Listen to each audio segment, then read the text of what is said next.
Visual Studio Talk Show.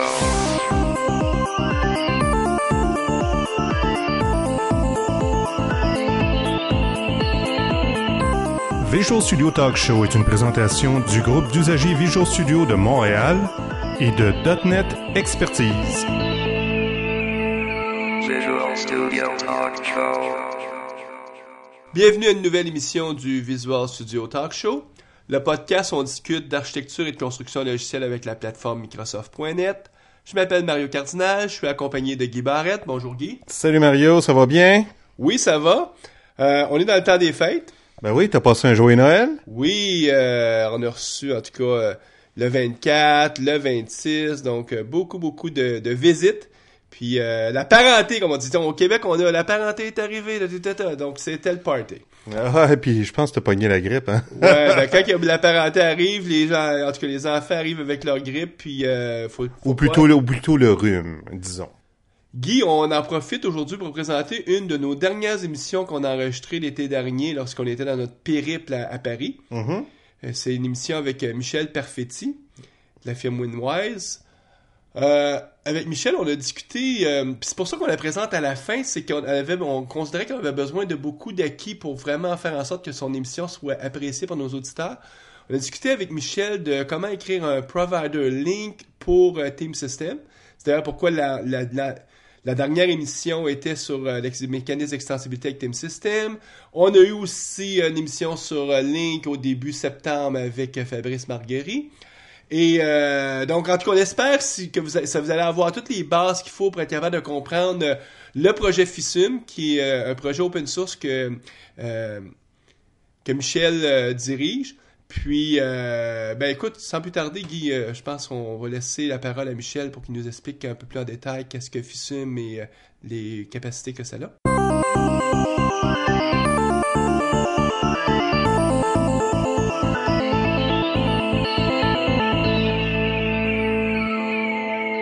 Nous sommes toujours dans les bureaux de Winwise avec Michel Perfetti. Bonjour Michel. Bonjour. Salut Michel, ça va? Ça vient. Pour nos auditeurs qui ont écouté il y a 2 semaines l'émission avec Florent Santin, on a parlé justement de tous les mécanismes d'extensibilité dans Team Foundation Server. Ouais. Et on expliquait que tu étais juste à côté en train d'attendre pour faire ton entrevue, Michel. Puis pourquoi on voulait les situer dans la suite, c'est que tu vas nous parler de comment tu as utilisé toi les mécanismes d'extensibilité de Team Foundation Server pour justement créer différentes choses, dont un provider link. En tout cas, on va parler. Un exemple concret d'extensibilité, là, finalement. Il y en a plein d'autres. On pourrait citer Sidekicks, mais c'est une des façons de voir l'extensibilité sur Team System. Mm-hmm. Puis, donc en même temps, nous, notre but, c'est montrer ce qu'on peut faire, mais aussi traiter c'est quoi les règles, par exemple, pour créer un provider link, ces choses-là. Mais la formule est toujours la même. On commence par la bio. Michel, Florent venait du sud de la France. Avec un nom comme Perfetti, est-ce que ça se pourrait que tu sois du sud de la France? Je suis du sud aussi. Une partie de ma famille vient de Marseille, une autre partie de Corse. Mais Perfetti, c'est plus vieux que ça. Je crois que ça vient d'Italie. On n'est pas trop sûr. Mm-hmm. Ah mais Perfetti, en tout cas, c'est une connotation italienne. Oui, tout à fait. Ou en tout cas, Corse, ça c'est clair. Puis, je pense que t'es un fier, c'est pas citoyen corse, parce que j'oserais pas dire ça, mais t'es quelqu'un qui est fier de ton héritage corse. Parce que oui, c'est un très beau pays. Ouais, tu me disais un peu plus tôt que c'est le plus bel endroit au monde. Ah oui, mais il faut y aller pour s'en rendre compte. Hein. Puis moi, ben, un peu pour me moquer, je te disais, ouais, la Corse, est-ce que c'est la même chose que la Sardaigne?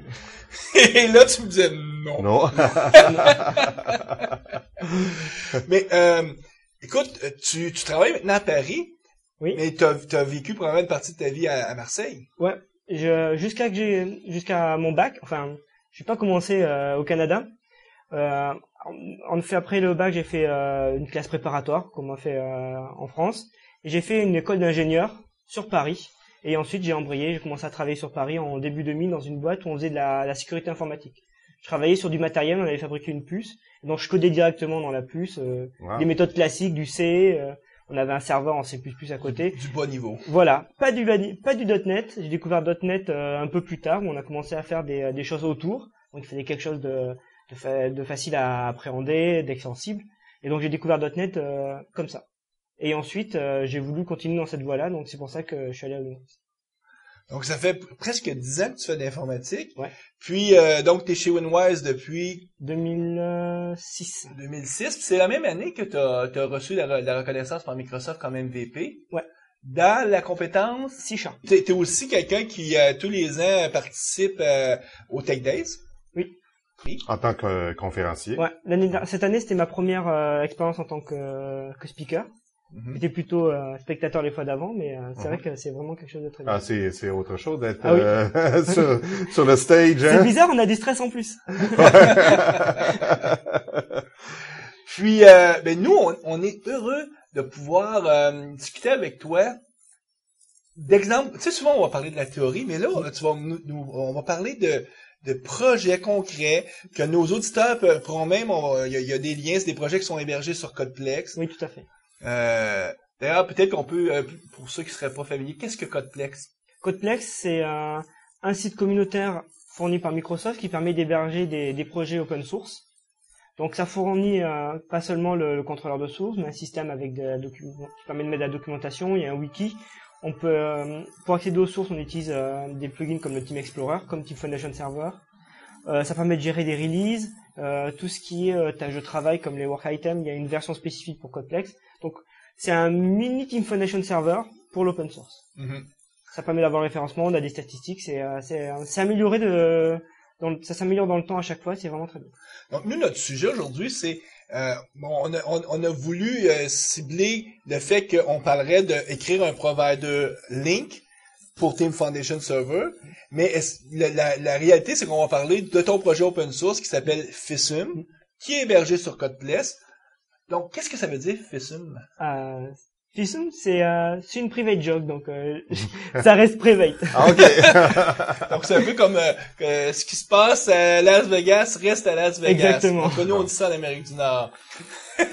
On est quelques-uns à le savoir. C'est un nom que j'avais sorti comme ça avec Florent quand j'ai commencé à parler avec lui de FISUM. Et c'est une private, ça reste private. Donc, on saura pas qu'est-ce que veut dire FISUM. Non, on saura pas. Ah, peut-être si on regarde dans le code source. Non, c'est pas dans le code source. Ah. Si on te flagelle, non, pas du tout. On peut pas te martyriser. On peut trouver un accord financier, je pense. Mais FISUM, ça s'écrit F-I-2-S-U-M. Mhm. Puis donc, si les gens vont sur Codeplex, tapent FISUM, ils vont tomber sur la page. Ouais. On peut y accéder aussi en passant par les mots-clés TFS. C'est dans les 2-3 premières pages généralement. Ça dépend, ça varie. Donc, tout ce qu'on va discuter durant l'émission au sujet de FISUM, les auditeurs vont pouvoir télécharger le code source, puis ils vont pouvoir regarder un petit peu. Ah oui, tout à fait. Puis s'amuser finalement avec le projet. Ouais. Donc c'est un projet que j'ai commencé fin 2006. Mm-hmm. Donc, j'ai sorti la première version. Là, j'en suis à la 7e que j'ai sortie mi-juin. Mm-hmm. Donc peut-être qu'au moment de l'émission, on aura une autre qui sera sortie. Ça se peut fort bien.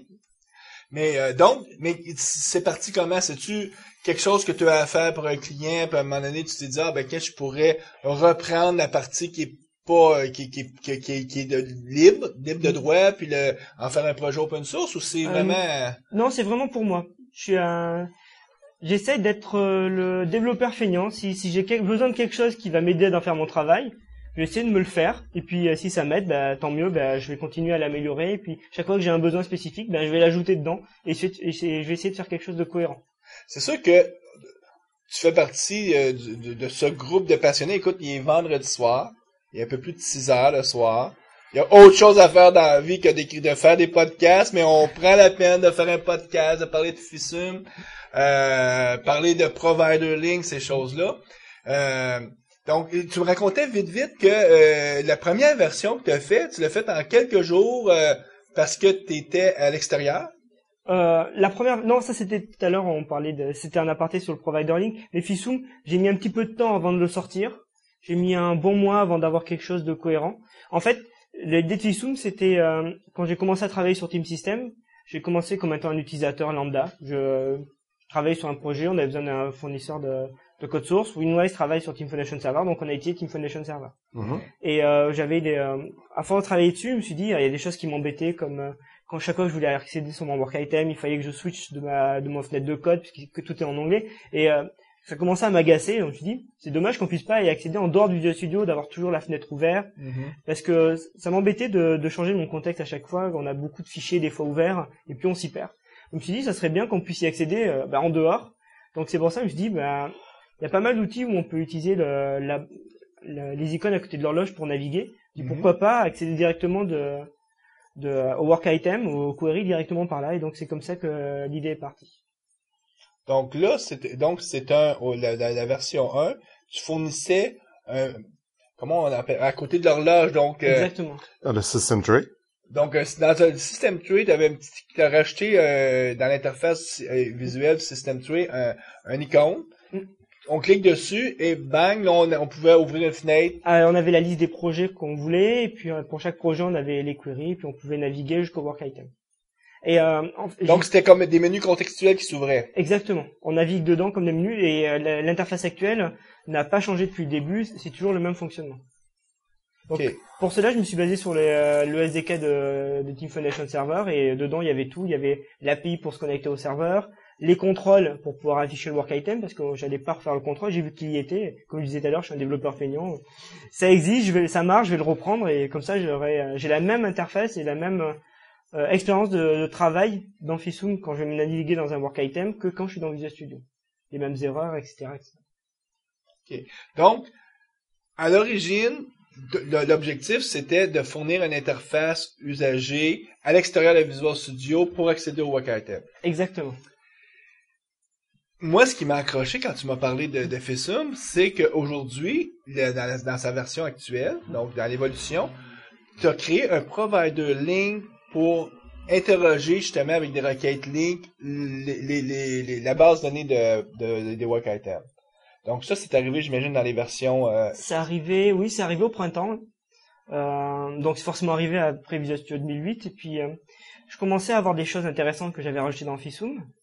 Et à un moment donné, j'étais un peu bloqué parce qu'il y a des choses que j'avais envie de faire, comme pouvoir interroger en tapant un mot-clé et puis essayer de trouver tous les work items qui avaient ce mot-clé-là. Mais il fallait que je construise ma query. Donc il fallait que je fasse une chaîne de caractères, et ça me semblait pas naturel de faire ce système-là. Donc le besoin est venu à l'origine pour toi d'étendre les fonctionnalités de Fisum, donc à partir justement de menus contextuels. Là, tu voulais rendre ça de plus en plus convivial, donc tu avais besoin toi en arrière d'avoir un engin de recherche. Tu te dis, si au lieu de faire tout ça en utilisant l'object model, si j'utiliserais Link, ça serait plus simple. Et puis j'avais envie le code avait 1 an, c'était plutôt expérimental au début. Donc le code je l'aimais pas trop, donc je me suis dit au passage, je vais un peu réarchitecturer tout ça, faire découper un niveau. C'est vraiment pour ça que ça t'a pris un mois à le publier, parce que souvent on est gêné de publier du code qu'on a fait vite, parce que on n'a pas non plus le temps de peaufiner ad vitam aeternam un code puis de le rendre beau à la perfection. Voilà. Puis c'est toujours un peu gênant de mettre dans le domaine public quelque chose qu'on a écrit. Donc la première version de Fisum, j'ai mis 1 mois à la faire. J'avais commencé en novembre en 2005, j'ai publié en décembre la première, et puis c'est en février, là, je me suis dit je vais rechanger tout ça, je vais faire table rase de ce que j'ai fait. Je vais découper ça plus proprement. J'ai envie de pouvoir, si j'ai envie, enlever l'interface de Fisum et puis faire une autre application mais avec les mêmes API. Parce que Fisum c'était bien, mais si j'avais envie de faire la même chose mais dans une ligne de commande où je voulais brancher dans un autre programme, je pouvais pas. Parce que c'était vraiment tout mélangé. J'avoue, j'avais fortement couplé. Exactement. Donc j'ai découpé, et puis petit à petit en découpant, je me suis dit ça serait peut-être le moment de rajouter quelque chose qui va me permettre de facilement naviguer dans mes queries, retrouver mes work items plus facilement. Donc, à l'époque, est-ce que tu utilisais les services web de TFS ou tu passais par l'API de TFS? J'utilise toujours l'API de TFS, sauf quand je me connecte au SharePoint pour récupérer la liste des documents. Là, je me connecte directement au service de SharePoint. Donc, puis, vu que tu avais commencé à expérimenter avec Link, d'où l'intérêt, tu te dis, ça serait le fun que je sois capable de pouvoir, avec une requête Link, faire mes requêtes. Donc, créer un provider, ça semble complexe, là. Pas vraiment. Le plus dur, c'est d'avoir le modèle derrière de requête. Et après, derrière, il y a beaucoup de tutoriels sur le net qui expliquent les bases du provider. Je me suis inspiré d'un blog d'une personne de Microsoft qui explique en 10 étapes comment faire un provider link to SQL. Donc en 10 étapes, donc c'est pas quelque chose qui ferait 1 mois et demi créer un provider link. Non, moi là, pour avoir une version où je pouvais commencer à faire des choses qui est bien loin de la version actuelle. Ça m'a pris deux bonnes soirées pour pouvoir avoir quelque chose. Deux soirées qui sont étendues Voilà. jusqu'à tard dans la nuit. Voilà. Et ça. On connaît ça. Des soirées de développeurs. Des soirées hein. qui commencent tôt, qui finissent un peu tard. Des soirées de développeurs. Et ça m'a permis d'avoir un premier jet qui m'a mis en confiance, qui me dit voilà, mais j'ai ça, maintenant je peux avancer et dire voilà, je suis sûr que je vais pouvoir faire mon provider. Donc ça m'a permis. Par contre, j'ai dû faire pas mal d'autres choses, j'ai dû refactoriser le code pour l'adapter. Le problème du WCL, le langage qui est derrière les queries, il est et c'est son avantage aussi, il est extrêmement rigide. On peut pas faire exactement tout ce qu'on veut comme en SQL. Donc par exemple, quand je fais un test, le premier champ à gauche du test est forcément un champ de mon work item et à droite c'est forcément une valeur. Donc ça m'a énormément simplifié le travail puisque le provider était assez simple finalement puisque j'avais pas beaucoup de complexité à gérer. Donc c'est pour ça que j'ai pu avoir assez facilement un provider. Donc, juste, on va traiter la partie Provider Link.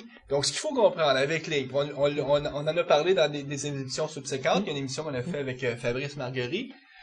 Grosso modo, quand on travaille avec Link, on peut soit travailler avec des objets en mémoire, donc des choses qui sont stockées en mémoire, puis les requêtes Link se font directement sur des objets en mémoire. On pense à Link to Objects, Link to XML. Ou on peut travailler avec des requêtes qui sont bâties dans un arbre d'expression. Et l'arbre d'expression, il y a un provider qui traduit l'arbre d'expression dans le langage natif de la source. Par exemple, Link to SQL, il analyse l'arbre d'expression et à partir de l'arbre d'expression, il crée il traduit vers le SQL pour être capable de parler à une base de données SQL. En transac SQL. Exactement. Même chose, le Link to Entity Framework, Link to Entities fait la même chose, il y a un provider. Donc toi, ton travail, c'est à décrire ce traducteur-là pour lire un arbre d'expression et générer les requêtes WCL, WCL étant le Work Item Query Language, Exactement. qui est le mécanisme d'extension qui existe du côté Team Foundation Server. Donc, quand tu veux faire ce traducteur-là, c'est quoi? C'est des interfaces que tu dois implémenter ou c'est des sous-classes que tu dois produire? Que ça ressemble à quoi? En fait, on navigue dans l'arbre d'expression et puis on traduit chaque opérateur. Alors, il y a des opérateurs qu'on refuse parce que le langage derrière, le WCL ne supportera pas. Et puis, si on a un test que l'on peut traduire, on le traduit en sorte de en quelque chose qui sera traduit en chaîne de caractères au final quand on va concaténer tous les résultats et ça va au final on obtient notre WCL. Donc on parcourt notre arbre. Donc toi c'est quoi t'as des méthodes, t'implémentes ou un des paramètres c'est l'arbre d'expression.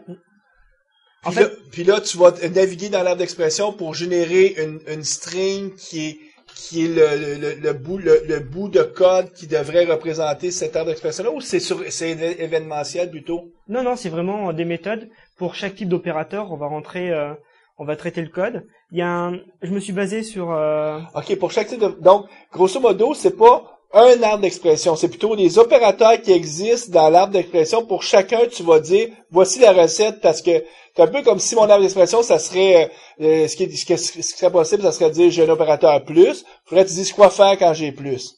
Mettons que ça serait possible d'avoir un élément, puis un autre opérateur, ça serait un plus, puis donc, c'est plutôt, voilà, j'ai un opérateur, quand c'est plus, voilà ce que je vais faire. Et puis ensuite, on descend dans notre arbre. Quand on fait du link, on n'a pas que des opérateurs, on a les where qu'il faut gérer, la partie select, order. Et donc ça aussi, c'est des cas qu'il faut gérer. Et pour chaque clause, en fait, j'ai un analyseur d'expression qui va travailler. Quand j'ai un order, je vais traiter juste. Donc ton analyseur d'expression, c'était le pattern du unit of work que tu as pris, quelque chose du genre? C'est un observer qui permet de rentrer à l'intérieur. Il est disponible sur Internet. Comme je disais, je me suis inspiré d'une personne de Microsoft qui a fait un simili link to SQL et qui a fourni le pattern et qu'on peut réutiliser. Il suffit de faire des overrides sur les méthodes que l'on veut implémenter. Et puis quand on veut traiter les opérateurs, on fait un override dessus et on rentre dedans. Quelqu'un qui irait chercher ton code source et qui le regarderait, probablement apprendrait pas juste la recette que toi t'as pris, mais aussi des bonnes pratiques pour être capable de faire un provider link. Exactement. Il faut les même dans mon code, il y a les liens, je crois, vers le source d'origine. Pour moi, pour les retrouver. Et puis quand on arrive dans le code, c'est plus pratique de savoir d'où il vient. C'est pas mon code, c'est pas moi qui l'ai écrit, donc faut bien que je mette d'où ça vient aussi. Okay. Donc ça permet de de travailler sur les proprement et puis de voir les bonnes pratiques. Moi, je l'ai pas inventé, le provider d'origine. J'ai repris le travail de quelqu'un qui avait appris, qui apprend par son blog comment le faire, et je l'ai adapté pour Willing to Weekend. Puis ce que tu dis, c'est ce qu'on fait 99% du temps. C'est rare maintenant qu'on écrit un code source de A à Z. On Google, on trouve quelqu'un qui a résolu une partie du problème ou quelque chose de semblable et on adapte parce que c'est toujours plus facile adapter, ou en tout cas, c'est toujours plus facile de bâtir sur les épaules de personnes qui nous ont précédés que de tout recréer de zéro. Ou s'inspirer. Oui. Par contre, quand on fait ça, il y a peut-être une chose qu'il faut s'assurer, c'est que le code source qu'on récupère, qui est vraiment dans le domaine public, premièrement. Puis si dans le domaine public, il n'y a pas une licence GPL dessus, puis s'il y a une licence que c'est pas une licence virale, parce que les licences virales comme GPL, qu'est-ce qu'ils disent? Ils disent ça. Si tu prends un bout de code, ton code va devoir implanter la même licence. Puis souvent, les gens qui font ça, c'est parce qu'ils veulent promouvoir que tous les logiciels devraient être gratuits.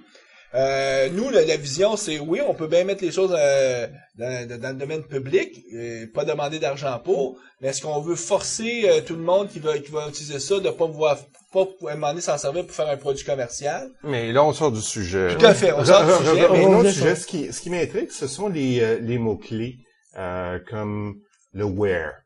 Est-ce que tu dois implémenter tous les mots-clés ou est-ce que tu peux en inventer? Donc, si par exemple, là, dans ton langage de requête, tu voudrais, je sais pas, implanter le mot Michel, le mot-clé. Est-ce que c'est possible?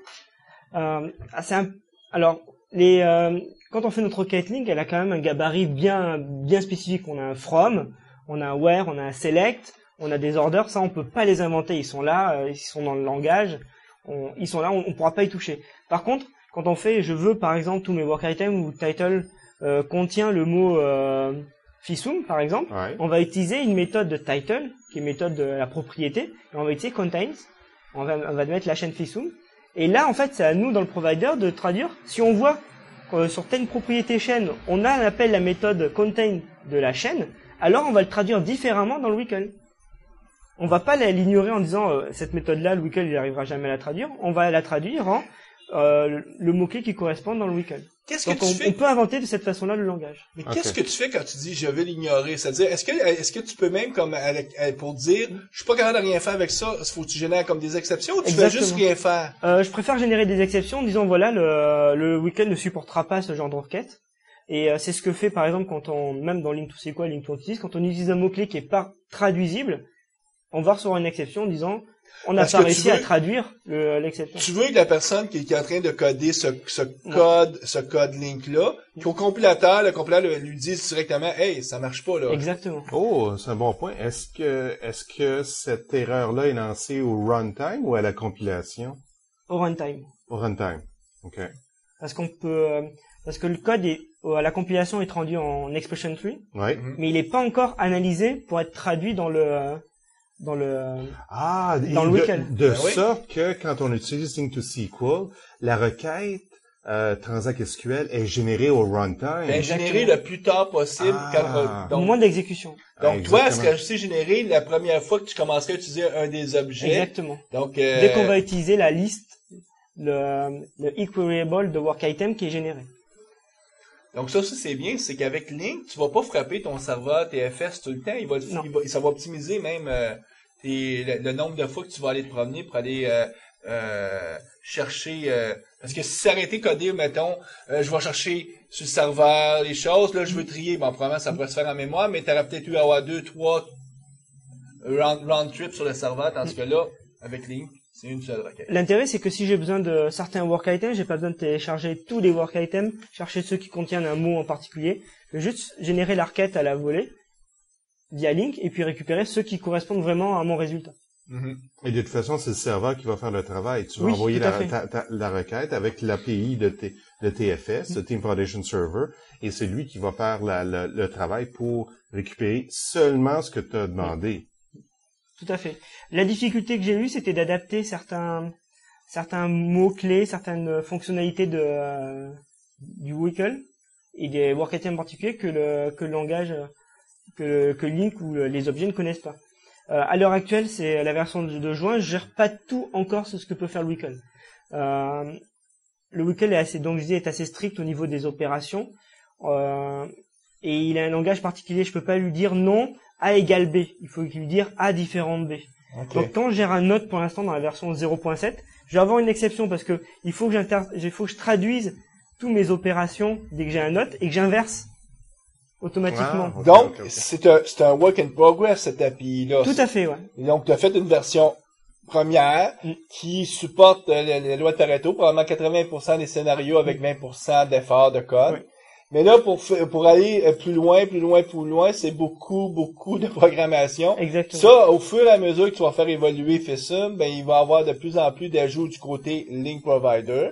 Oui. Parce que toi, probablement, au fur et à mesure que tu en as besoin pour étendre les fonctionnalités de FISUM, tu bonifies ton Link Provider parce que le Link Provider, c'est une fondation pour bâtir les fonctionnalités de FISUM. Exactement. Le Link Provider, j'aurais pu le sortir, à mon avis, dès avril-mai.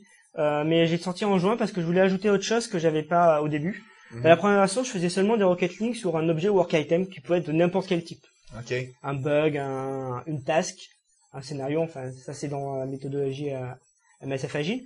Et puis je me suis dit, c'est pas généralement ce qu'on fait. Généralement, on veut récupérer pour toutes les tâches de mon projet, quels sont ceux qui ont un completed work négatif, à nul ou avec une valeur.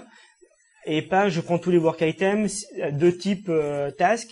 Donc, je me suis dit, il y a autre chose à faire que Provider Link. Il faut aussi qu'on puisse travailler sur les types générés, sur les types de work items. Donc, à côté du Provider Link, j'ai rajouté un programme qui va permettre, à partir d'un team project, d'extraire les différents types de work items et générer une couche au-dessus de mon objet work item qui va spécialiser en fait en task, en bug et directement pouvoir faire des Rocket Link dessus. Donc, je peux directement faire sur tous les bugs de mon team project, quels sont ceux qui sont avec le flag issue. Donc, ce que tu es en train de dire, c'est, vu que le modèle de processus du côté Team Foundation te permet de générer n'importe quoi comme work item, tu sentais le besoin d'aller interroger pour comprendre quel est ce metadata-là qui existe, c'est-à-dire quels sont tous les types de work items, pour après ça être capable de bonifier le Provider Link. Exactement, parce que je me suis dit, si je fais un Provider Link, c'est derrière après, je vais essayer de le spécialiser pour faire un outil particulier, par exemple un outil sur MSF Agile, et je vais jamais travailler directement sur tous les types de work items. Je vais peut-être travailler de façon spécialisée sur un seul type de work item. Donc je vais devoir accéder à certains champs qui sont spécifiques aux tasks, spécifiques aux bugs. Donc j'ai besoin de pouvoir y accéder directement et pas passer par des méthodes qui vont me renvoyer un champ en particulier. Donc j'ai fait une couche au-dessus qui à la fois me permet d'accéder à des champs de façon typée, pour pouvoir accéder au champ priority par exemple dans un bug, qui est pas par défaut dans le work item, et en même temps utiliser ce modèle-là pour pouvoir faire des requêtes. C'est-tu pour que les gens, quand ils font du link avec ton provider, qui aient eu l'intelligence? Exactement aussi. Et quand on installe la dernière version de FISUM à l'heure actuelle, la 0.7, en plus de FISUM, on a un programme qui s'appelle Model Builder, qui choisit un project. Il va afficher la liste des différents objets, différents types de work items. Pour chaque type de work item, on peut préciser les noms, les propriétés, et qui va générer via le modèle CodeDOM, en VB ou en C#, via un générateur, directement le code qui va permettre de pouvoir être branché sur le Provider Link. Et on peut directement le brancher sur l'API FISUM pour pouvoir faire des requêtes sur ces modèles-là. Ça ressemble à quoi une requête FISUM? Une requête FISUM, ça ressemble Donc ça commence par un for. Ça commence par un for. En fait, FISUM travaille à partir de la version sur un contexte qui permet d'aller récupérer la configuration FISUM de la machine. Okay. L'idée que j'ai voulu faire derrière l'API, c'est que j'ai FISUM, je l'installe, l'API est fournie avec, je configure FISUM, et j'ai pas envie que quand quelqu'un va utiliser l'API, qu'il ait à reconfigurer l'application. En fait, j'essaye d'avoir une configuration commune pour toutes les personnes qui vont utiliser la même API. Okay. Donc FISUM, je le configure. Le contexte va me fournir la liste des team projects disponibles, et je vais pouvoir pour chaque team project faire directement une requête sur l'objet, la propriété work item. OK, donc l'objet contexte, quand tu instancies un objet contexte, c'est là qu'il y a une connexion qui se fait? Tous les Team Foundation serveurs que le contexte référence. D'accord. Donc, que t'as mis dans la configuration. Exactement. OK. Ça va charger les team projects qui sont référencés dans la configuration. Et sur cela, ensuite, je peux travailler et faire dans tous mes work items le type task de ce projet-là, où le tel champ de mon work item égale cette valeur, select ces champs-là. OK. Donc là, ça va être for. Là, toi, tu cherches, donc ça va être for le contexte ou l'objet sur lequel tu vas travailler, c'est-tu le Directement, alors j'ai plusieurs niveaux, je peux travailler directement sur le team project, parce que le team serveur, puisque les work items sont globales à un serveur finalement, donc je peux directement travailler sur le serveur. Donc tu peux dire for team server. Donc un exemple de requête, je pourrais prendre tous les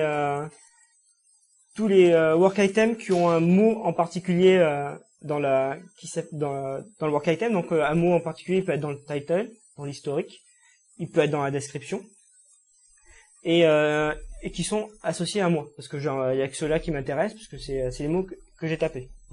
Donc link to Wickle peut travailler à plusieurs niveaux. Il peut travailler directement sur le serveur. Donc là, on va parcourir tous les work items dont on a le droit sur le serveur. Et on peut travailler même au niveau du projet. La différence, c'est que quand je travaille sur le niveau du projet, ça va automatiquement rajouter dans la filtre where du Wickle le project associé. Ouais. Donc, je commence par from work item, qui va être mon objet résultat, in ma variable serveur, .work items. Et ensuite, je fais mon requête where, où je fais mon work item.title contains mon mot, ou history contains mon mot, etc., etc. Et ensuite, je renvoie dans select, comme dans n'importe requête link, mon résultat. Donc ça, je travaille là sur un objet work item global, qui est pas spécialisé. Quand je spécialise, par contre, comme il est associé à un projet en particulier, je pourrais le faire qu'au niveau du team project.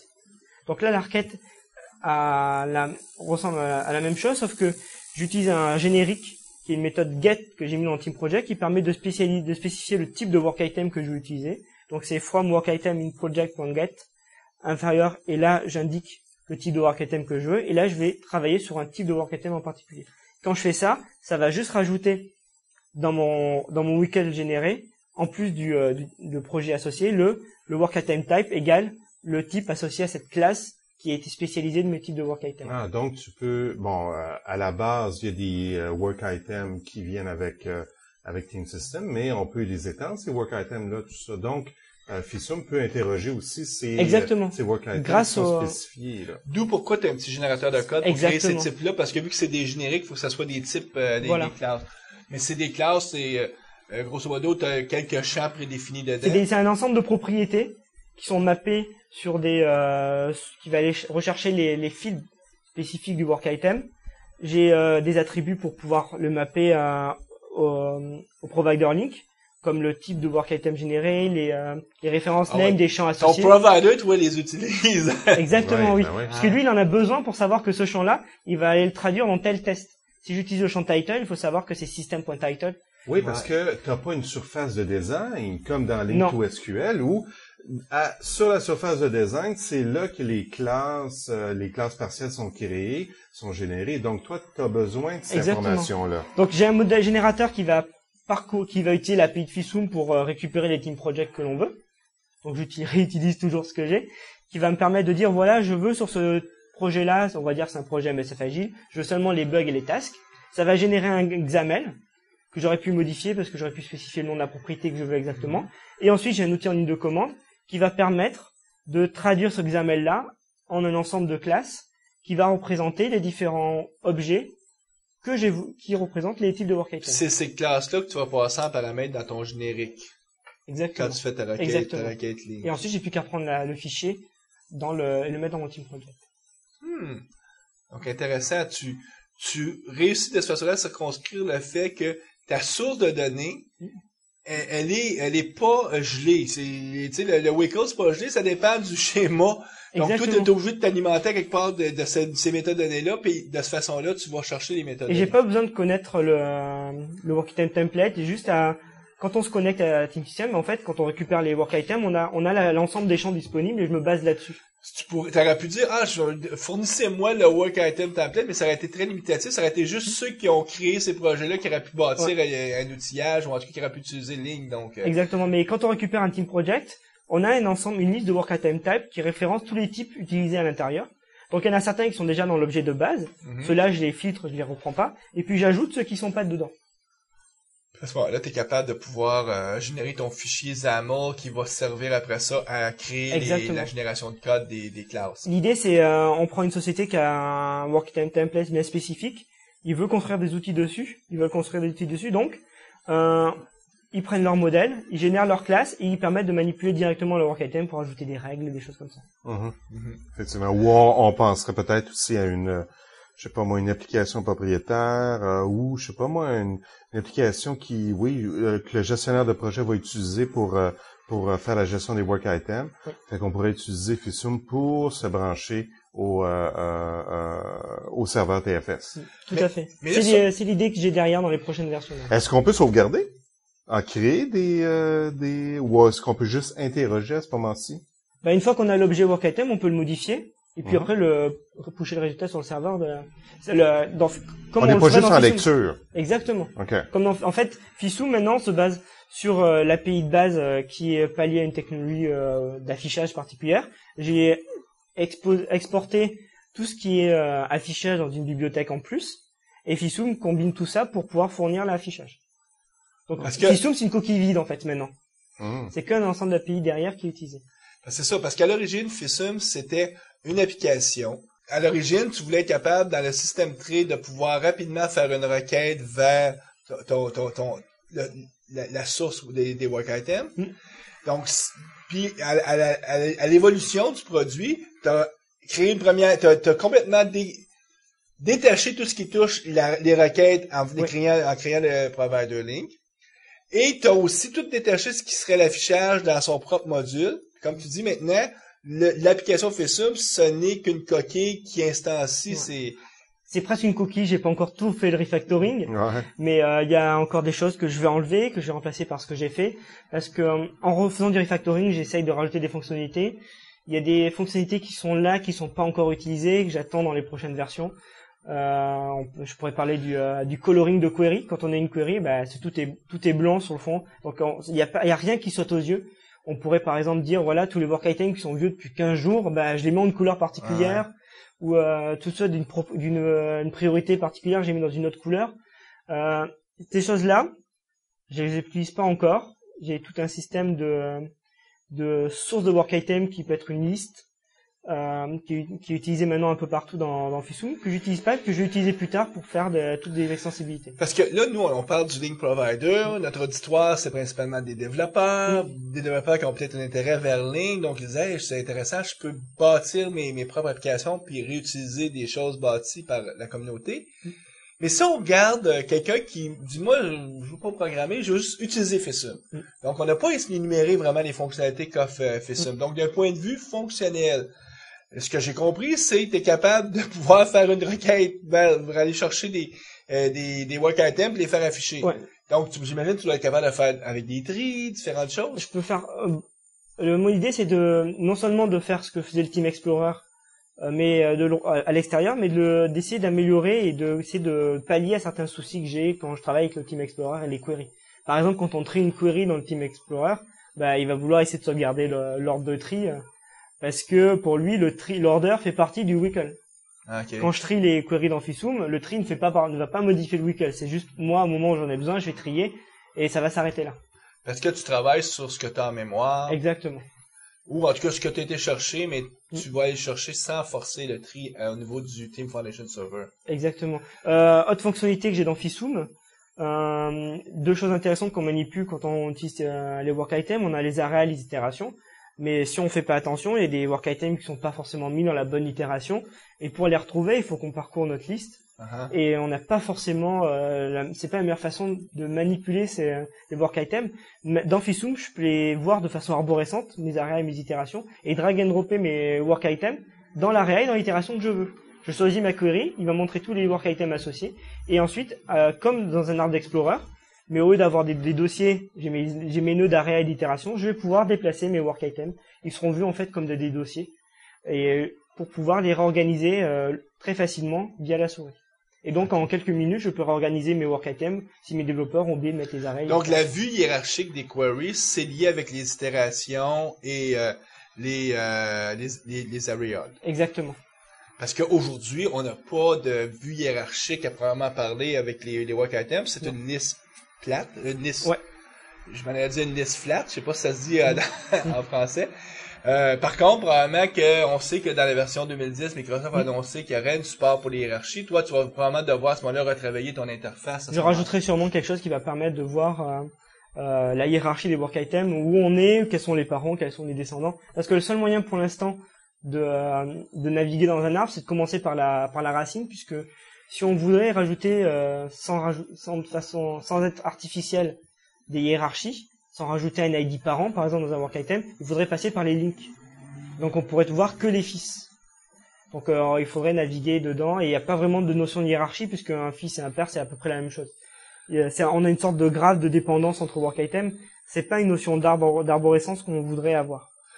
Je t'en doute, moi j'ai pas la chance, en tout cas juste par mes questions, d'aller explorer qu'est-ce que fait Fissum. Tu m'as envoyé par email une liste, Ouais. je vois dans la liste, c'est marqué mot de passe. Donc, as-tu tout un module de sécurité ou... En fait, quand on se connecte par exemple sur Codeplex, à chaque fois qu'on a besoin de se connecter, on a besoin de redonner son mot de passe. Ou quand on travaille sur des VPC, on n'a pas forcément, on n'est pas comme dans le même domaine, donc on n'a pas la sécurité Windows qui nous protège d'entrer des mots de passe. Et donc des fois, à chaque fois qu'on va se connecter, on est obligé de taper son login et son mot de passe. Derrière, j'utilise la Data Protection API pour pouvoir stocker en local de façon sécurisée, comme ça c'est visible par personne, seulement par l'utilisateur. Son login et son mot de passe, ou quand on en a besoin pour se connecter sur ces serveurs-là où spécifiquement j'ai besoin d'un login mot de passe, je vais fournir au web service, au lieu que ce soit moi à chaque fois, je vais fournir le login mot de passe. Ton produit, il fonctionne sur des Team Foundation servers qu'on aurait pu déployer dans son organisation, mais puisque Codeplex c'est aussi un Team Foundation Exactement. server, il fonctionne pour Team Foundation, il fonctionne pour Codeplex. Je peux me connecter à plusieurs Team Projects simultanément, ce que je peux pas faire aussi avec le Team Explorer. Donc dès que je démarre Fissum, il va détecter tous les projets que j'ai voulu configurer, il va déterminer les team serveurs qu'il a besoin et il va se connecter à cela, il va me fournir les queries de ces projets. Donc si j'ai un client que je peux me connecter de l'extérieur, même si je suis à Winwise par exemple, je vais pouvoir continuer à consulter mes queries sans avoir à ouvrir mon Team Explorer Visual Studio, changer mon team server et obtenir mes queries. Ok, ça c'est bien. Ici dans la liste, tu me disais modification en bloc. Ça, c'est une fonctionnalité qu'on a dans toutes les listes de work items dans Fissum. Quand je veux, par exemple, je travaille sur un ensemble de bugs, et puis finalement, c'est pas telle personne que je veux associer, c'est une autre. Je suis obligé de les prendre un par un. Donc, et ça, c'est dès qu'on a en fait une combo box, où qu'on peut sélectionner une entrée parmi une liste, je peux, quand je sélectionne plusieurs entrées dans une query, faire bouton droit, et changer un champ en particulier sur tous les work items simultanément. Intéressant. Et donc, c'est pas totalement ce qu'on peut le faire dans Excel. Quand je charge ma query dans Excel de Team Explorer, je sélectionne une entrée et puis je fais un copier-coller à l'intérieur, c'est un peu le même principe. Mais là, j'ai pas besoin d'ouvrir Excel pour le faire. Ok. Donc, et puis une autre fonctionnalité, l'historique. Dans quelle mesure tu faisais l'historique? Alors là, c'est une fonctionnalité qu'on m'a demandé. C'est, je travaille sur des work items. Je vais, par exemple, je vais modifier mon competitive war parce que je travaillais dessus. Et puis une heure plus tard, il faut que j'ouvre le même. Parce que finalement, je vais rajouter des commentaires ou je vais changer la priorité et puis je vais rajouter une autre valeur de temps. Il faut que je retrouve l'ID associé et puis que je rouvre le work item. Là, l'idée, c'est que toutes les modifications que je fais dans Fissum, je regarde en mémoire tous les work items que j'ai modifiés et je vais pouvoir les réouvrir dans une liste et voilà, et dire, voilà, ça c'est tous les work items que j'ai manipulés dans Fissum depuis que j'ai ouvert Fissum. Ouais. Donc c'est juste c'est juste un raccourci finalement Exactement. sur les work items que j'ai déjà fait changer ou Parce consulter. qu'habituellement, en tout cas, notre machine reste ouverte, mettons, une journée. Oui. Puis cette journée-là, ben, c'est les work items sur lesquels je Exactement. travaille, c'est ceux-là, souvent, je veux retrouver parce que je suis dans le même contexte de travail. Quand ils sont dans une query, c'est ceux que j'ai sauvegardés parce que je vais pas calculer afficher toute la query dans l'historique. Quand j'en ouvre un en particulier, il est automatiquement sauvegardé dans l'historique. C'est Et bien. ça me permet d'avoir les derniers work items sur lesquels j'ai travaillé. Puis, Fissum, il y a un lien avec SharePoint. Donc, c'était quel besoin que tu cherchais à répondre? C'est le besoin où je voulais manipuler la documentation, pareil sans passer par le Team Explorer. Je voulais directement accéder à la documentation, comme j'accédais à mes work items. Donc j'ai rajouté dans le menu en dessous des queries un lien vers le Team Site et j'ai accès à toutes les bibliothèques de documents et je peux directement Mais ouvrir les documents. quelque part, tu n'utilises pas un provider link pour ça. Tu vas Non, tu là passes c'est directement vraiment- les web services et l'API Office de communication avec SharePoint. Parce que vu que c'est une liste SharePoint, c'est une liste de documents, grosso modo, c'est une liste... C'est du web service. Et après il y a une API Office qui permet d'ouvrir dire à Office d'ouvrir tel document sur SharePoint. C'est un composant com. On fait une interface .NET classique et on appelle et puis ça ouvre dans Office directement le contrat. OK. Donc, en réalité, le produit, le premier utilisateur, le besoin primal du produit, c'était satisfaire tes besoins à toi. Exactement. C'est totalement égoïste. Ouais, mais quand on met un projet comme ça sur Codeplex, on doit recevoir plein de courriels ou de gens qui soit s'intéressent ou soit qui ont des besoins qu'on n'avait pas identifiés au départ. Comment ça marche, cette histoire-là de mettre au monde un projet Codeplex? Ben, je voulais quand même faire quelque chose pour moi, mais en même temps, je voulais le confronter un peu à la réalité. Donc, je dis, en mettant un projet sur Codeplex, c'est le meilleur moyen pour moi de me motiver à l'améliorer. En disant, voilà, c'est quelque chose de public, maintenant tout le monde va pouvoir l'utiliser. Si je fais des bugs, ben, ça sera ma faute, c'est à moi de les corriger. Je dis que si je fais un bug et je le publie pas, je fais bon, ben, je vais faire avec. Ouais. Si Parce que quand c'est pour toi, souvent, tu peux vivre avec les... Voilà. Les irritants. Et puis, j'ai envie de voir comment les gens voulaient appréhender un peu ce type de programme. On m'a remonté l'historique. On m'a remonté le fait de sauvegarder la position des fenêtres quand je veux un work item. Je vais les placer à un endroit particulier et quand je joue, je voudrais qu'ils soient au même endroit. Donc ça, c'est ce que j'ai rajouté dans la dernière version, de pouvoir sauvegarder pour chaque query, chaque work item. Ça, cette méthode data-là, a fallu que tu t'es servi d'un fichier de configuration local pour garder cette information-là ou? Voilà, j'ai un fichier de configuration qui va stocker pour chaque work item. En fait, un work item, on peut l'identifier par son serveur, son numéro. Les queries, pareil, par leur nom. La query, c'est plus difficile parce qu'on peut changer le nom de la query. Mais l'idée est là, et par ça, je peux sauvegarder leur position à l'écran. Et puis dès que je vois que j'ai déjà ce work item là dans ma base, ben, je vais le réouvrir à la position que j'ai demandé. J'ai encore des bugs quand je suis multi-écran et que j'ai plus le deuxième écran, il faut que j'aille le chercher. Mais bon, c'est là qu'on découvre qu'il y a des choses toujours un peu plus complexes qu'on pense à préparer. Exactement. Est-ce que tu es le seul contributeur au projet? Ouais. Et c'est voulu. J'ai vraiment envie que ça reste un projet personnel que j'ai vraiment je veux que ça aille à mon rythme en fait. Donc par exemple la version 0.6 est sortie en janvier. J'ai mis 6 mois avant de sortir la suivante. Je sais pas combien de temps je vais mettre pour sortir la suivante. Donc là t'étais à la point 7, j'imagine. Exactement. Peut-être que je vais pas y travailler pendant 2 mois, ça va cogiter dans ma tête. Et puis peut-être que je vais me mettre pendant 1 mois et puis au bout d'un mois je vais sortir une version où je vais me dire je vais jeter ce que j'ai fait, je vais recommencer. Et puis mais je peux pas dire voilà la prochaine version elle va sortir à telle date. C'est un apprentissage personnel, un outil pour toi-même que tu partages finalement. Exactement. Et puis ce qui est la beauté de tout ça, c'est que les gens ont accès au code source, donc ils peuvent partir d'où t'es rendu finalement, puis de leur côté continuer ou apprendre finalement comment un provider link se construit. Et j'ai eu plusieurs personnes qui m'ont remonté des idées d'amélioration. J'ai pas encore tout mis. Une personne m'avait remonté comment rechercher un mot-clé parmi la liste des documents SharePoint. Donc j'y travaille, je vais voir comment l'idée est très intéressante, je vais l'intégrer, mais je sais pas encore comment. J'ai une mini barre qui est moche, j'avoue, qui se met en haut de l'écran, un peu en alpha quand on l'utilise pas, qui permet de taper les work items que je veux rapidement. Je veux le work item 150, j'attends 50 entrées, hop, j'ai la liste qui s'ouvre. Et ça me permet en fait d'accéder rapidement à mes work items. Une personne dans mon projet me dit voilà, ce work item là, je sais pas, ben, je peux taper, j'ai pas besoin d'aller dans Go to work item dans mon Team Explorer. J'ai directement le truc sous les yeux. Dans la dernière version, je peux taper un mot en particulier, et il va me retrouver tous les work items qui ont ce mot-clé là.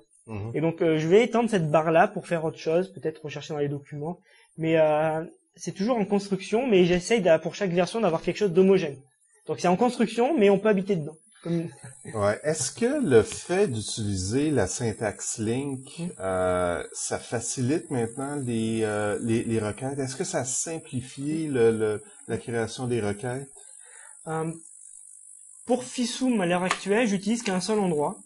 C'est pour retrouver tous les work items qui ont un champ en particulier, comme je disais tout à l'heure. C'est la seule que j'utilise, parce que sinon je passe que par des queries. Dans les prochaines versions de Fisum, maintenant que je peux accéder à mes work items facilement et je peux faire mes propres queries, l'idée c'est de plus seulement fournir à l'utilisateur une liste de work items, mais d'avoir la possibilité de lui dire voilà, j'ai des work items, est-ce qu'ils correspondent bien à ceux que mon chef de projet veut? Et pouvoir rajouter via Fisum une extensibilité de validation de work item. Et Je pense que je te suis. par exemple, j'ai des développeurs, je veux qu'ils remplissent leur completed work tout le temps.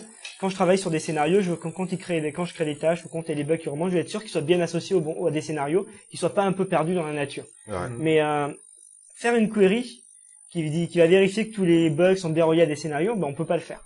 Mhm. Donc ça peut devenir assez compliqué. Ou quand je veux qu'un bug il est marqué obsolète ou alors qu'il est déjà marqué, qu'il est déjà relié à un autre bug, j'ai envie qu'il y ait bien un lien vers un autre bug à l'intérieur pour Ok. que mon système soit cohérent. Et ça, je peux pas le faire en Wickle. Ah. Donc l'idée, c'est d'utiliser l'extensibilité de Fisum qui fournit une API de WorkItem pour pouvoir mettre des règles dessus en disant, pour un WorkItem, est-ce qu'il est bien relié au reste Donc, du tu système? voudrais permettre de t'assurer qu'il y a des règles pour définir de l'intégrité référentielle. Exactement. Et après ça, que tu l'appliques au niveau de ton application. Je vais pouvoir, comme j'ai un modèle objet très simple, puisque je vais le mapper directement sur les objets que les développeurs vont manipuler, je peux directement dire, si mes WorkItems sont dans un tel état, ce champ-là, il doit être strictement positif. J'ai pas besoin d'aller chercher un champ en particulier, récupérer un numéro de référence dans l'API. J'ai directement la propriété qui m'intéresse. Mhm. Et donc, fournir un API le plus simple possible, je vais peut-être pas me baser sur des systèmes.add-in qui est complexe. J'essaie de faire quelque chose de plus simple à manipuler pour pouvoir brancher d'extensibilité pour avoir de la validation. L'idée derrière, c'est aussi pour moi, quand je gère des projets, j'ai envie que, pas forcément forcer mes utilisateurs à remplir les champs qui sont pas importants, mais je sais que quand ils sont remplis ou quand je vois ma query, je suis garanti qu'elle est bien remplie, ce que je vois, elle est bien complète, les champs sont bien renseignés. Mhm. Et donc, derrière, on va gagner, puisque je vais pas avoir besoin de passer une fois par semaine, vérifier tous mes champs, ou quand j'ai des nouveaux bugs, vérifier qu'ils sont bien remplis. Je sais qu'ils le seront parce que je le verrai en un coup d'œil. C'est les extensions que je vais rajouter qui vont le faire pour moi. Ah, ok. Donc ça, là, on est en train de parler un peu du futur. Donc, Exactement. ce qui va être dans la point 8 ou la point 9. Donc, est-ce que c'est les validations qui sont comme les premières choses ou il y a d'autres choses aussi que tu as dans la moulinette? J'ai d'autres choses. L'autre problème que j'ai dans Fisum actuellement, c'est j'ai du mal à resynchroniser Fisum avec les Team Project. Une fois que j'ai ouvert Fisum et qu'il y a quelque chose qui est dans Team Project, il faut que je resynchronise Fisum, mais ça, c'est pas encore très bien géré. Donc, il faut que je travaille dessus. Donc, toi, tu voudrais aussi, comme on a dit, qu'on peut écouter aux événements ce qui se passe. Tu pourrais, toi, écouter les événements pour que si quelqu'un rajoute un work item puis qui s'adonne à être un work item que tu aurais dû inclure dans une requête qui est ouverte, venir rajouter l'information. Voilà, rajoute automatiquement de la synchronisation sur les queries. Ou par exemple, ça arrive assez souvent dans certains projets où je commence à modifier mon work item, mais en fait, quelqu'un l'avait déjà modifié derrière. Et donc, en fait, le Team Explorer dit, non, je peux pas le modifier. Parce que derrière, quelqu'un l'a fait, c'est pas la bonne version que tu as. Gestion des concurrents. Voilà. Et donc, mon idée de synchronisation sera complète quand je pourrai à ce moment-là fournir un système de merge et dire voilà les champs que tu as qui sont différents de la version d'origine, voilà les dernières valeurs et dis-moi ce que tu gardes et fournir une sorte de merge et pas perdre ce que je viens d'écrire ou ce que je viens de modifier pour pouvoir fournir la version suivante du work item. Et donc ne pas revenir en arrière et retaper tout ce que j'ai dû taper si j'ai tapé dans les commentaires, dans l'history. Donc, pour faire ça, probablement, tu n'auras pas besoin d'étendre ton link provider. Non, je vais l'étendre pour pouvoir aider la validation des work items. Et pour pouvoir fournir des outils un peu plus sur des types de projets en particulier. Puisque là, je vais travailler sur des types de work items précis. Écoute, en terminant, est-ce que tu as des sites web ou des choses que tu voudrais partager aussi avec les auteurs, peut-être en lien avec ça ou l'autre sujet totalement? Alors, j'ai un blog sur Fisum je l'ai ouvert récemment. Il s'appelle fisum.com, qui va permettre l'idée c'est, non seulement ça va permettre de publier un peu sur Fisum où ça en est, mais ça va être aussi le site où je vais publier les how-to sur l'API. Donc, à l'heure actuelle, il n'y a pas grand chose. J'ai pas eu le temps encore de définir le contenu, mais je vais mettre tous les how-to, comment j'utilise mon API, comment créer ouvrir un contexte de Fisum, comment faire mes premières requêtes, comment créer des différents modèles pour pouvoir en même temps fournir l'aide en ligne sur ce site-là. Faut que ce blog soit en fait l'aide en ligne de Fisum. Ah. Parce que aujourd'hui, les gens qui vont chercher ton Fisum, le code source de Fisum, ils vont trouver le provider link à l'intérieur, mais il faut qu'ils regardent le code source pour essayer de comprendre. Donc qu'ils fassent un peu d'exploration, puis qu'ils reverse engineering. Donc il y a des projets de démo qui sont sur le code qu'on peut télécharger sur quand on télécharge le source sur Codeplex. Mais bon, c'est pas très mis en avant. Là, c'est mon travail de cet été. Ouais, c'est intéressant. En plus, ce qui est bien aussi, vu que c'est sur Codeplex, toi, tu peux voir l'intérêt. Tu sais, des fois, on fait des choses. Ouais. C'est sûr que le but premier pour toi, c'est un projet d'apprentissage. D'où pourquoi tu n'as pas l'intention d'ouvrir le projet pour avoir... Mais c'est quand même intéressant si on voit qu'on a 5, 10, 15, 20. Souvent, les gens nous demandent comment vous avez parti le podcast. Ah, c'est un trip. On essayait de quoi? Mais quand on a vu qu'on avait 30, 40, 50, une centaine d'auditeurs, là, tu sens une motivation de dire, ouais, on n'arrêtera pas ça, on va continuer. Puis surtout que quand on voit que les auditeurs grossissent, que l'auditoire grossit, donc c'est toujours motivant. Donc si toi aussi tu vois que y a de plus en plus de monde qui décide de venir chercher, par exemple, le provider link ou des choses comme ça, ça ne peut être que motivant aussi. C'est clair. L'idée, pour l'instant, j'ai pas l'impression que Fissoun soit super connu. C'est pas. Des fois, j'entends parler par d'autres personnes, mais pas directement. Mais j'espère, en fait. Comme c'est que de la publication de WorkItem pour l'instant, c'est pas forcément très utile. Mais si j'ajoute la fonctionnalité de pouvoir fournir des règles de validation qu'on peut très facilement coder, l'idée c'est si je sais coder en C#, je peux rajouter des règles de validation sur mes WorkItem. Mm-hmm.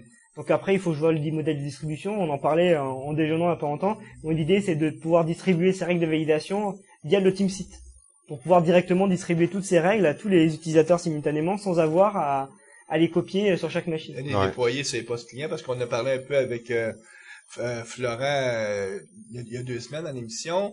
Il y a des choses qui doivent être déployées sur les postes clients. Exactement. Puis là, il y a une problématique de comment on déploie. Exactement. Donc l'idée, pour l'instant, mon idée de déploiement, c'est à la fois en local, à la fois sur les TeamSite, sur le SharePoint.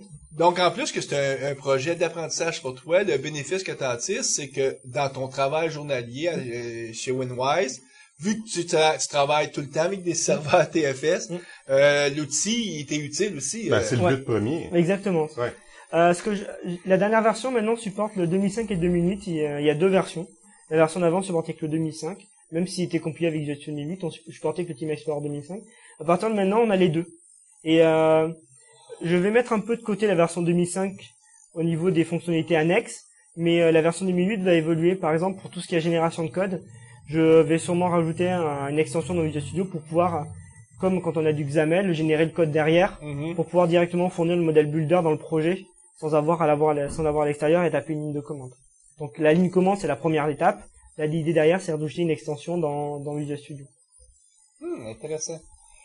Écoute, on te remercie encore. Merci. Merci à vous. Bien, c'était fort intéressant de comprendre comment on peut créer un provider link, puis sensibiliser nos auditeurs aux produits FISUM, parce que si on a des auditeurs qui travaillent avec Team System, allez chercher, utilisez-le. Le prix est très bien, quand c'est gratuit. C'est gratuit. C'est... Bon, on te remercie encore. Merci Michel. Assistez aux rencontres bimensuelles du groupe d'usagers Visual Studio de Montréal afin de parfaire vos connaissances des technologies.net et aussi afin de faire du réseautage.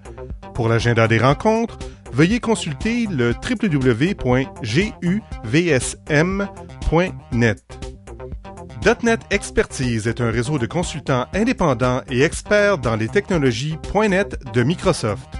N'hésitez pas à contacter un de nos consultants experts en visitant le www.net-expertise.com.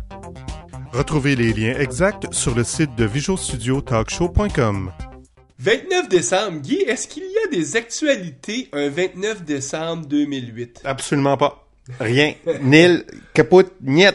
Rien. J'ai absolument rien. Moi, j'ai vu une actualité qui m'a titillé un peu. On annonçait il y a quelques jours, juste avant Noël, je pense que Steve Jobs serait pas au prochain Macworld. En soi, ça c'était c'était pas ça qui m'a accroché, c'est que du même coup, Apple annonçait que c'était la dernière fois qu'il faisait la grosse conférence Macworld. On sait que du côté Macworld c'est la conférence annuelle où tous les nouveaux produits sont annoncés. Et là, Apple nous annonce, disent non, c'est la dernière fois qu'on fait un Macworld. Maintenant, tout va se faire en ligne. On se rend compte qu'on peut rejoindre toute notre auditoire en ligne sans avoir besoin de faire une méga conférence. Donc, ça m'a titillé. Puis là, je me suis dit, est-ce qu'on va voir la même chose apparaître de plus en plus dans le monde Microsoft? Pas nécessairement, parce que du côté d'Apple, c'était un grand événement, une fois par année, au début janvier, et la contrainte, c'est que ils devaient annoncer leurs produits ou les annonces devaient être coordonnées avec cet événement-là. Donc, c'est une contrainte importante là, sur la livraison des produits. Donc, tu as une fois dans l'année là, où vraiment tu annonces tes produits, il faut que tout soit prêt. Et je pense que c'est une bonne chose là, de la part d'Apple. Là. Puis aussi le fait que, bon, Steve Jobs, la santé, j'imagine, ça va de moins en moins bien. Donc, il prépare la relève, un peu comme Gates a fait au fil des années. Donc, j'imagine qu'il est en train de préparer sa relève. Ouais, ou vraiment, comme tu dis, sa santé est vraiment pas bien. Puis on a tenté de mitiger la nouvelle en annonçant du même coup que le Macworld était moins important parce que justement, c'était une conférence qui était pour disparaître. Moi, Mais c'est Apple, donc on ne saura jamais le fond de l'histoire. Moi, ça m'a quand même titillé parce que je me souviens, il y a plusieurs années, il y avait le fameux Comdex. Je sais pas, Guy, tu dois te souvenir de la grosse conférence qu'il y avait annuellement à Las Vegas où les produits étaient annoncés. Ouais. C'est derrière nous, ça existe plus, ça, depuis plusieurs années. Là, maintenant, Macworld va disparaître. Est-ce qu'il va rester encore dans les années futures des TechEd, des Professional Developer Conference où tout va se faire en ligne? Personnellement, moi, je peux dire, par exemple, que je suis pas allé encore à une conférence mixte. Je sais que toi, Guy, tu y vas toujours à Las Vegas, mais moi, mixte... J'écoute en ligne les quelques présentations qui m'intéressent sur le domaine. Et habituellement, je m'en tire assez bien. Là, je réussis à comprendre ce qu'il y en est. Donc, en tout cas, c'est peut-être une tendance de fond. Hein. Les rencontres physiques d'individus vont peut-être s'amoindrir de plus en plus avec les... Ben, ça coûte très cher là, quand on prend une semaine pour aller à l'extérieur. L'avion, l'hôtel, le coût d'entrée. Donc, ça revient quand même c'est assez dispendieux. Puis, depuis quelque temps, tout est disponible en ligne rapidement. Les fameux keynotes, les grandes annonces sont disponibles en webcast sur Internet gratuitement. Donc, c'est sûr que l'intérêt d'aller dans une conférence, c'est de rencontrer les gens, c'est de faire des rencontres plus que d'assister aux conférences, souvent. Rencontrer les gens, par exemple pour Microsoft, si on va à un TechEd ou un PDC ou un Mix, c'est de faire des contacts, de prendre les cartes d'affaires de ces gens-là, parce que souvent, bon, c'est les seules fois durant l'année où ils vont mettre le pied à l'extérieur du campus de Microsoft. Donc, puis ces gens-là ont besoin de contacts à l'extérieur, ont besoin de feedback, et pour certaines sociétés, certaines compagnies, c'est la seule façon finalement de rentrer en contact avec des Microsofties, comme on les appelle. Guy, c'est notre dernière émission de 2008. D'ailleurs, on va en profiter pour souhaiter un joyeux temps des fêtes à nos auditeurs. De partout dans le monde. De partout. Puis gros, moi, je suis surpris de voir comment ça croît à tous les mois. Il y a toujours de plus en plus d'auditeurs. Donc, faut croire qu'il y a encore beaucoup de capacité de croissance pour un podcast francophone. Mais nous, on va quand même tout de suite regarder l'année 2009, ce qui s'en vient du côté de la communauté.net à Montréal. Oui, donc on commence l'année en beauté avec lundi le 12 janvier, Christian Beauclair de Microsoft Canada va nous parler de développement de jeux avec la plateforme Xene 3.0. Et puis ce qu'on fait un petit peu de différent pour cette soirée-là, c'est qu'on permet aux gens, aux membres ou les gens qui vont assister à la conférence d'être accompagnés d'un adolescent ou d'un ado, d'un jeune étudiant finalement, quelqu'un qui peut-être tripe sur les jeux, sur la Xbox, puis voudrait découvrir comment on peut bâtir des jeux. Donc, les gens vont pouvoir être accompagnés gratuitement d'un ado, d'un étudiant. Dans le même mois de janvier, on a une rencontre Team System. Ça va être une présentation ouverte à des questions-réponses. Ouais, un genre Ask the Expert, là, donc demandez aux experts. Donc, préparez vos questions. Puis, le même mois, les midis, le At Lunch, c'est Éric Renaud qui va nous parler de... L'inversion de dépendance avec Unity. Donc, c'est un module qui est utilisé dans Enterprise Library, qui a été développé par le groupe de Pattern Practice de Microsoft. Et le 26, c'est la rencontre SQL Server.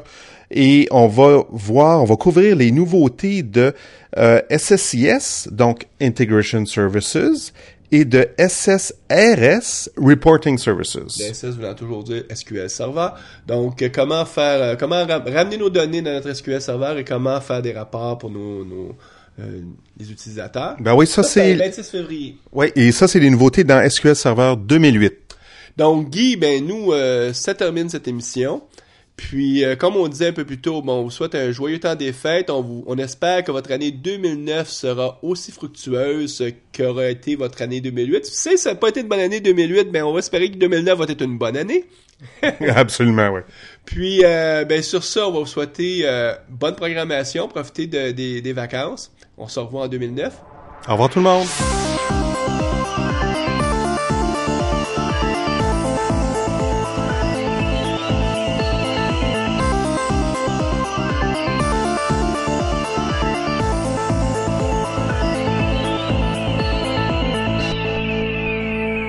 Visual Studio Talk Show.